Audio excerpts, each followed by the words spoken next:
आज शिव महापुराण जी की कथा के क्रम में आज शिव महापुराण के युद्ध खंड का 26वां अध्याय।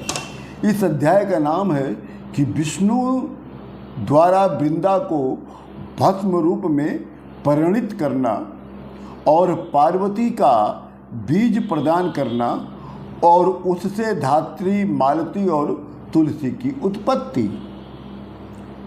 जब देवताओं ने शिव जी की स्तुति की तब शिव जी ने स्तुति सुनकर वो मौन हो गए और प्रसन्न मुद्रा में बोले कि हे देवगणों, यद्यपि जालंधर मेरा ही अंश था, फिर भी आप लोगों की प्रसन्नता के लिए, सुख के लिए मैंने उसका वध कर दिया।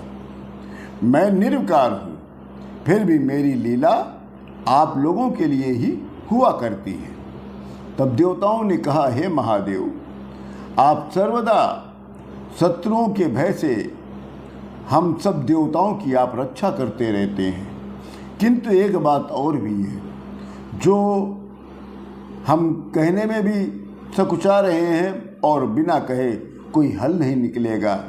हे नाथ, विष्णु जी ने वृंदा को मोहित किया था और वो अग्नि में भस्म होकर परिणित हो गई और इस समय विष्णु जी वृंदा के लावण्य पर आसक्त होकर उसकी चिता पर भस्म को धारण कर रहे हैं और वहीं बैठे हुए हैं। हम देवगणों और मुनिगणों ने बहुत समझाया, पर विष्णु भगवान समझने में असमर्थ हैं। कृपा करके विष्णु जी को आप समझाइए, क्योंकि ये सारा चराचर जगत आपके अधीन है। तब शंकर भगवान कहते हैं कि हे ब्रह्मा और हे देवताओं, संपूर्ण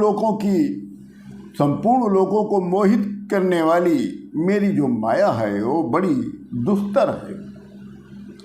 देवता, असुर और मनुष्य सहित सारा जगत मेरी माया के अधीन है। उस माया का नाम है उमा माया। ये तीनों लोकों की जननी है। मेरी माया जो उमा माया के नाम से जानी जाती है, उसी ने तीनों लोक को उत्पन्न किया है। वही त्रिपुर सुंदरी है, वही मूल प्रकृति और गिरिजा के नाम से विख्यात है। इसलिए विष्णु का मोह दूर करने के लिए शीघ्र ही शिवा शरण्या मोहिनी तथा सर्व काम प्रदा भगवती की शरण में आप लोग जाइए और उस मेरी शक्ति को उसे संतुष्ट करने के लिए, उसके प्रसन्न करने के लिए उसकी स्तुति करिए, उससे प्रार्थना करिए। वो आप लोगों का कार्य अवश्य पूर्ण करेगी। इतना कहकर शंकर भगवान अंतर्ध्यान हो गए। फिर शिव जी की आज्ञा अनुसार ब्रह्मा सहित समस्त देवता लोग भगवती की स्तुति करने लगे। कुरु कार्य महादेवी देवानां नः परमेश्वरी विष्णुमोहर शिवे दुर्गे देवी नमोस्तुते। इस प्रकार स्तुत करते हुए देवताओं ने आकाश में एक तेजोमंडल को देखा। उसकी कांति समस्त दिशाओं में प्रकाशित होकर व्याप्त हो गई। उस तेजोमंडल से कामनाओं को पूर्ण करने वाली एक आकाशवाणी उत्पन्न हो गई। आकाशवाणी कहती है कि हे देवताओं, मैं ही तीनों गुणों में स्थित हूँ। रजोगुण से मैं गौरी, सतोगुण से मैं लक्ष्मी और तमोगुण से मैं सुरा ज्योति रूप में शिवा हूँ। आप लोग मेरी आज्ञा से उन देवियों के समीप आदर पूर्वक जाएं और अवश्य तुम लोगों का वो मनोरथ को पूर्ण करेंगी।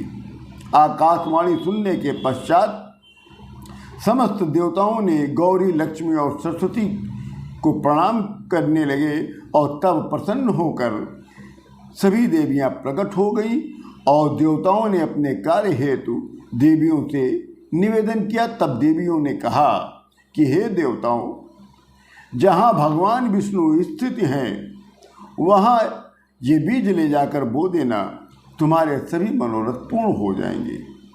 इतना कहकर सभी देवियां अंतर ध्यान हो गई और बीज पाकर देवता लोग प्रसन्न हो गए और वहाँ गए जहाँ पर वृंदा की चिता पर विष्णु भगवान स्थित थे। देवता लोग वो बीज ले जाकर वृंदा की चिता के नीचे डाल दिया। उन बीजों के डालते ही 3 प्रकार की वनस्पतियाँ उत्पन्न हो गई। उन वनस्पतियों के नाम थे धात्री, मालती और तुलसी। धात्री के अंश से धात्री और महालक्ष्मी के अंश से मालती और गौरी के अंश से तुलसी उत्पन्न हुई। तीनों सतरजतम गुणों से युक्त थी।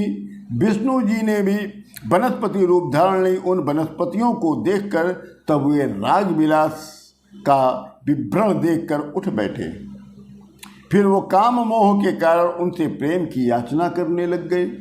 तुलसी और धात्री ने भी राग पूर्वक विष्णु भगवान का अवलोकन किया और मालती उनसे ईर्ष्या करने लग गई। इसलिए बर्बरी इस ग्रहित नाम से पृथ्वी पर विख्यात हुई।